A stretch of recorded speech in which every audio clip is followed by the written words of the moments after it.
Jonathan.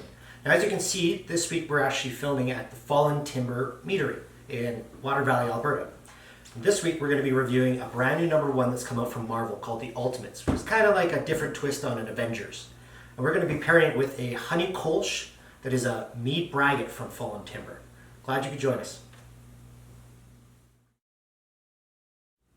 So the Ultimates, made up of Black Panther, who's kind of the quarterback of the group, Captain Marvel, Spectrum, Miss America, and Blue Marvel. Think of this as kind of an intergalactic version of the Avengers.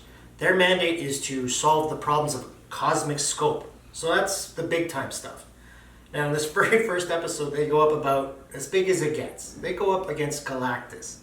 Now they're not actually going out and searching for him to fight with him necessarily, but they've got an idea where they can actually get him to stop feeding on the planets that are inhabited. Now it's not every day you go up against the Devourer of Worlds without a pretty good plan, which I'm not going to ruin for you right now. This story is really well done with regards to the artwork especially. I really like the fact that it's got that #1 Marvel's introduction series artwork back again. Its depth of color, its detail, the time that they spent with the storyline, making sure it flowed, was exceptional. I highly recommend you go pick one up today. So today we are on location at Fallentimber Meadery. Now if you've never come across mead like I haven't up until today, it is a 100% honey-based product. They take honey from hives that they have all throughout the foothills, and then they ferment it. Now in this case, this is a honey kolsch, which is kind of a German-style beer, except there's no beer involved. It's a mead braggot. Braggot is they take hops, add it with the mead, and poof, you've got a beer-like kind of substitute.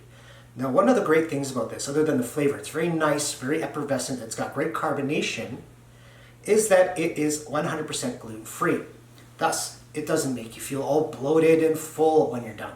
You can have 4 or 5 of them and still get a little bit of an alcohol buzz and still not feel like crap the next day. Now, one of the amazing things about this is that it is one of the oldest fermented drinks on the planet. It's from Egypt to Vikings to now, and it comes in a variety of flavors, variety of styles. I highly recommend stopping by your local liquor store, pick it up, give it a try today. The honey kolsch from Fallentimber. Such a nice drink, especially if you've just had enough of beer lately. Paired with the Ultimates, a great storyline, a true #1 release. The reason why I like them so well together is they're both fresh, they're new, they're not weighed down with old history of bad storylines or a bunch of glutens that you just don't want in your system. I highly recommend going to the store today, pick them both up, try them together. Tell me what you think. Thank you for joining us at Booze and Books. See you next time.